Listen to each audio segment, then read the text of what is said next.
Friends, Americans, countrymen, lend me your ears. I'm speaking to you on the 1st of October, and I'm coming to bore you today in an attempt to speak from what I've gathered over a day's worth of research about the Catalonian Independence Referendum. A couple of notes to start things off. Yes, this is a different camera than normal. You're seeing a great deal more of me, especially in my detail, than you have before. And I am actually wearing a tie for the video. Classy. Very presidential, I know. Thank you. The colors I have chosen today are in a particular reference to the content of the video. The yellow and red of Catalonia is thematically appropriate, to say the least. This is going to be the first full form of my current event response videos. I was precluded from doing a full script for this one, though I do have a rather full outline and a lot of research today. That's the joy of making the world a better place. Sometimes you're needed more than you're able. So, moving right into the matter. Today, the 1st of October, was the simultaneously end of a 15-day Vote Sí, or Yes campaign in Catalonia, which is in Spain, about upon the premise of enacting a referendum among the population of that sub-state in order to see if the people there were interested in achieving their independence from Spain proper. There are a number of, putting this mildly here, legal complications about this particular concept and about the actions of the referendum in particular. And these legal complications and the philosophical disagreements that underpin them have led to no small amount of negative interaction over the last couple of days.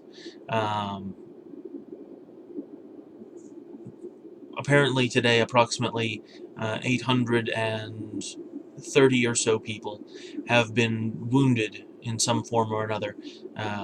Some 35-ish of them having been police officers of the Guardia Federal, the Spanish state police, their kind of version of the FBI, and some approximately 800 being civilians in the Catalan district, wounded by nightsticks, rubber bullets, tear gas, stampeding crowds, etc., etc. No reported fatalities as yet, but, well, things could still get complicated. For those that don't know, I would encourage you to go out, do a little of your own research, and see that the Catalonian province has been engaged in a popular discourse about its own independence for some years now. Elements of this go back quite some distance historically, temporally. The Basque people of the region are culturally distinct within the Spanish milieu, speaking their own distinct version of the language, expressing their own artistic preferences, commenting on their own artistic styles, having their own music, even their own language, which is, of course, heavily influenced by the proximity to Spanish customs proper, and from a long historical tie between the Catalonian Basques and the Castilians from central Spain.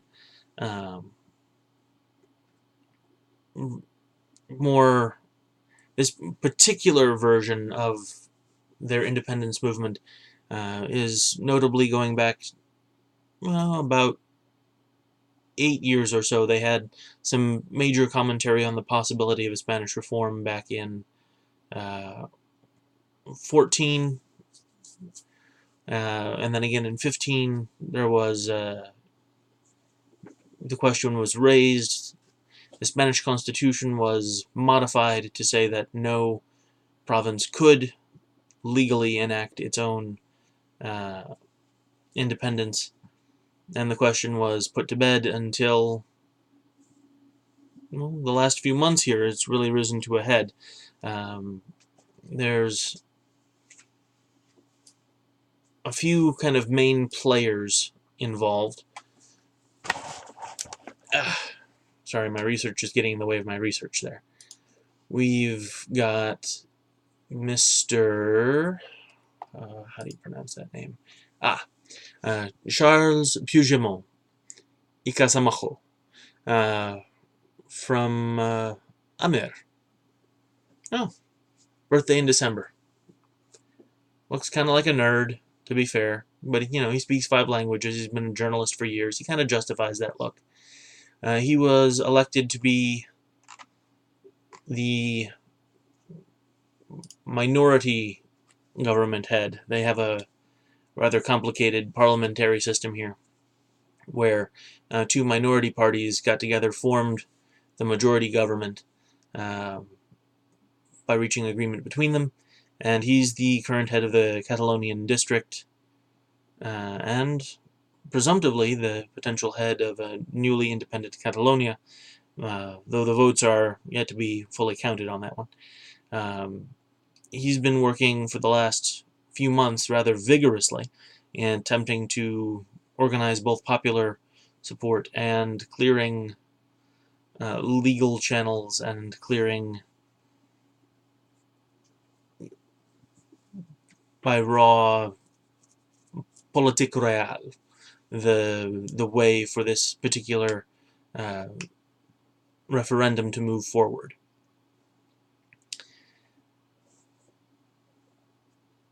The reporting on this is actually rather dignified, and as opposed to the raw sensationalism that is more commonly seen out of the news media on civil discourse going awkwardly in the United States. There is, of course, a sensationalist media focus on the protests being raided by the cops and how that particular interaction is going on. But much of the discourse seems to be focused on the official statements being delivered by both sides. The fact that the Spanish federal forces are approaching things. I know the current excellent head, His Excellency, isn't the best translation of his title, Mr. Rajoy,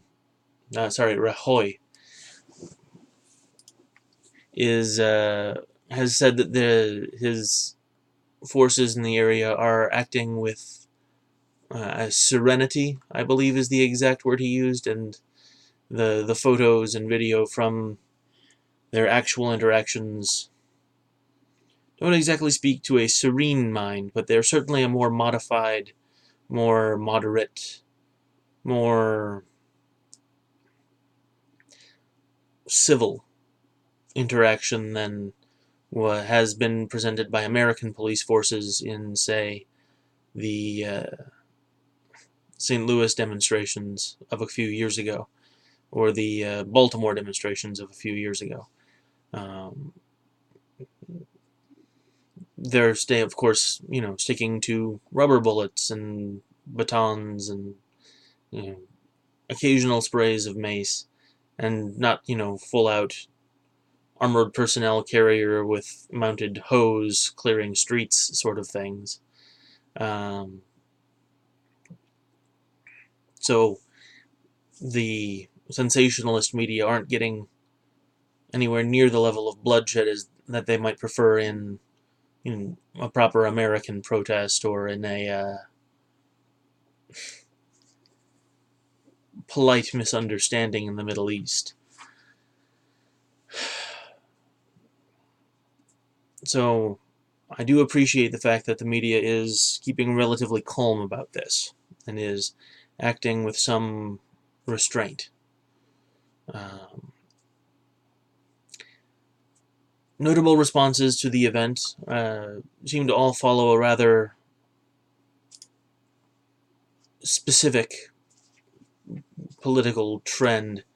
There's a constant theme in the response of UN member states all seem to hang on the independence issue, the title of being an internal issue for Spain. You see France, Germany, Hungary, Lithuania, Portugal, Serbia, UK, United States official responses, China, all seem to refer to it in this exact same, very coached sort of response. Spanish internal issue. I am personally struck, though not particularly surprised or disappointed, in the words of the German Chancellor Angela Merkel, who did note that apart from this being a Spanish internal issue, that her preferences were certainly for stability in Spain, and that it being necessary that the law, including the Spanish Constitution, which, as I had mentioned previously, had been modified specifically to exclude this type of action, be respected at all levels. This is very similar to their statement that they issued in 2015 for this particular instance, and kind of as something of a less formal, less coached, less political version of this came from actually our own president, Donald Trump, who there's no possible way I could do an impression of the man. He's very distinct in his mannerisms. But he did his typical, Spain is a great country thing. He expressed his doubts whether or not the referendum would actually be held. The events of the day would certainly seem sufficient to counter those doubts. His idea being that they're not going to have a vote. The people would be, the president would, I believe he was referring to Mr. Mariano Rajoy. He referred to the president, so I'm guessing that's Mariano Rajoy, the Prime Minister of Spain. It is not exactly the common terms there. Spanish language does lose something in translating from Excelentísimo Señor to Prime Minister. You lose a lot there emotionally in the context.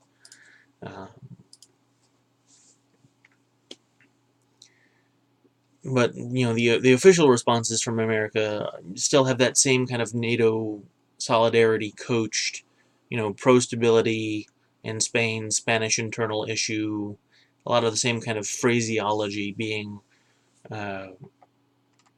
copied over. I am personally impressed that Jeremy Corbyn, leader of the UK Labour Party, has actually come out and been willing to make any kind of definitive statement about the violence going on there, given his previous lack of committal towards other elements of violence, and his complicated past relationships with the sorts of people who are willing to commit violence. But he did come out condemning it, which I am proud of him for. Violence is not exactly the sort of thing that is going to move the situation forward in any kind of peaceable or affirmative way coming in the future.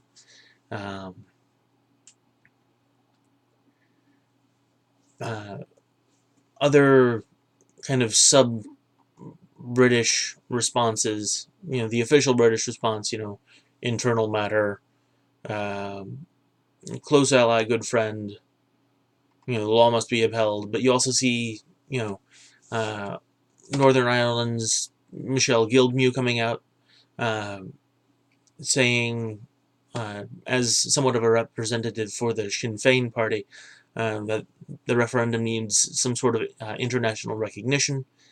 And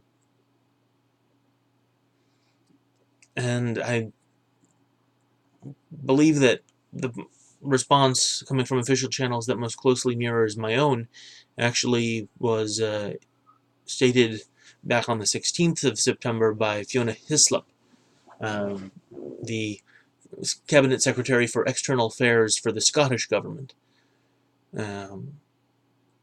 She noted that the decision over Catalonia's future direction is a matter for the people who live there, and the Catalan and Spanish governments are perfectly entitled to take positions for and against independence.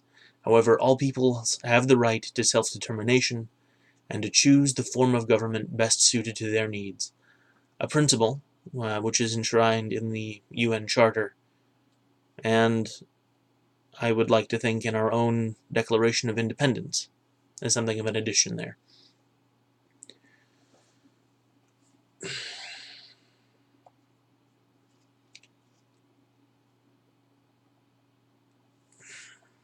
My personal thoughts on the matter are remarkably similar to those listed by Fiona. Hi, Fiona, if you ever see this.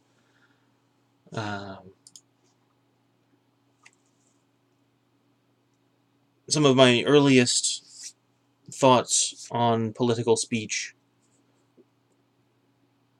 were handed down to me from my grandfather, who was a big fan of American President John Fitzgerald Kennedy. And one of the more famous quotations that had been presented to me at a very young age from Kennedy was that in those circumstances where peaceful revolution becomes impossible, violent revolution becomes inevitable. Seems to be uniquely applicable to this particular situation. The modification of the Spanish Constitution to prevent any legal referendum towards what might be called the balkanization of that state, that any region might become autonomously independent from the federal government, being made illegal, was almost a certain step towards the direction that things are presently going. The idea that the people of Catalonia might be forbidden any legal opportunity to attempt through open means and discourse to achieve their goals for themselves would necessitate that they seek back channels to achieve those same goals. And the comparisons to black market goods in an economic sector, the comparisons to repressed kids at Brigham Young University, or the classic Catholic high school repressed kids getting what repressed kids so desperately need, is a almost disgustingly appropriate comparison. The idea that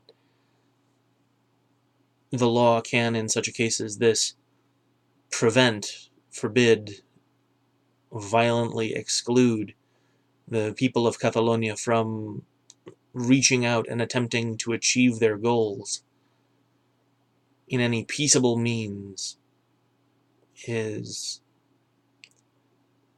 inevitably creating circumstances where violence will have to be used. So far, the violence seems to be almost entirely on the hands of the Spanish federal police, who have raided dozens of Catalonian businesses, pressed lawsuits against, I believe, 700 Catalonian mayors are presently have lawsuits hanging over their heads given the actions of today. There's the approximately 800 people injured in the violence offered in the day. And unfortunately, not all of them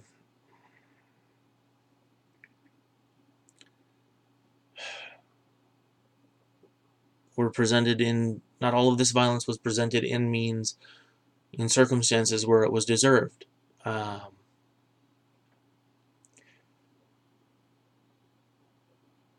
What I would do about the situation as president, given my understanding of the circumstances. Legally, I am not allowed, nor is any other world leader allowed, per se, to involve themselves in what would be a civil matter within the sovereign state of Spain. The monarchy, the prime ministry, there are simply too many legal parties with better claim to what's going on than for my involvement as either a private citizen or as President of the United States. What I can do as President of the United States in this particular circumstance would be to remind the residents of Catalonia that in the event that there is political repression, that our borders have been opened for any number of political refugees in the past, and while we are not necessarily the closest country, I would be incredibly surprised to find that the people of the United States wouldn't find some love in their hearts for the sorts of cultural elements that the Basque people could bring to us. The music, the food, the language would all be appreciated here very greatly. I could see no end of little tapas bars springing up in diverse New York boroughs, and Portland would love to see, architects who've trained in the style of Gaudi trying to keep that city weird. And my call would go out not only to the people of Basque Catalonia, but to all the world. If you do fear for political violence, religious repression, and you will not be afforded the ability to defend yourself in your present circumstances, the United States might not be the easiest place to get to, but it should certainly be on your list. And one other thing that I could do as a president, and which I would care to do now as a citizen, is to speak in the form of a very brief open letter to Queen Sofia, la Reina de España.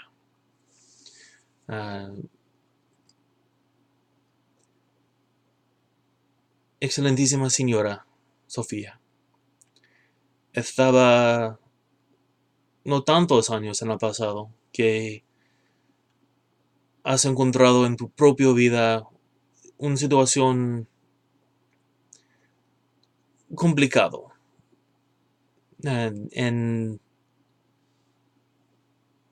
el posición de control de algunas áreas de tu soberanía.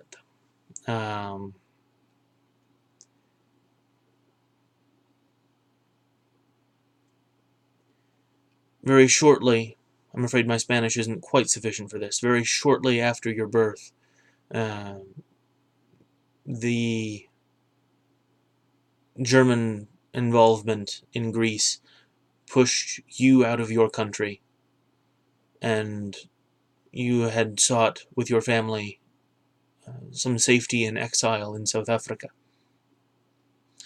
And later in your life, in the late 60s, you were visiting when the Grecian military coup took over and dispossessed your family of its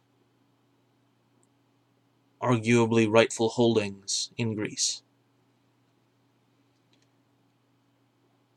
And now you've reached a point when the government for which your husband is its constitutional monarch, you, a beloved lady of Spain, and always so fashionable, have experienced in your own life circumstances when your desires for the political realities of your life have been superseded by the violent force of an external power. And now you find yourself as a figurehead attached to a body attempting to enact that self-same imposition on a group of people who you ostensibly, in at least some measure, represent. And I would appeal to your memory. I would appeal to your sentiment, to your innate humanity, and hopefully to your empathy, to not encourage, and if at all possible, to ameliorate the continuing of the cycle.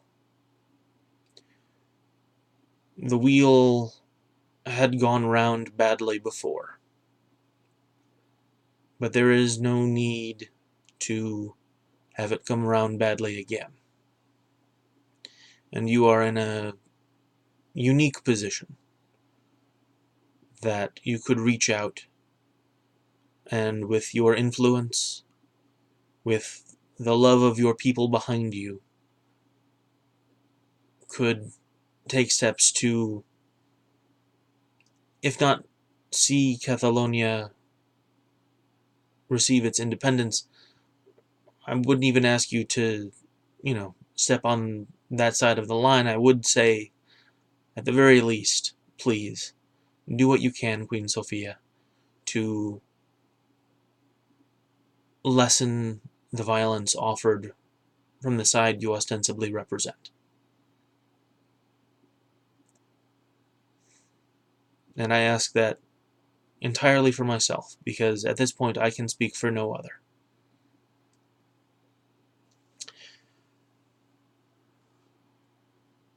For anyone else who might be listening, I would ask that you try and find some way to make the world better in your own life, to reach out and touch the lives of people around you,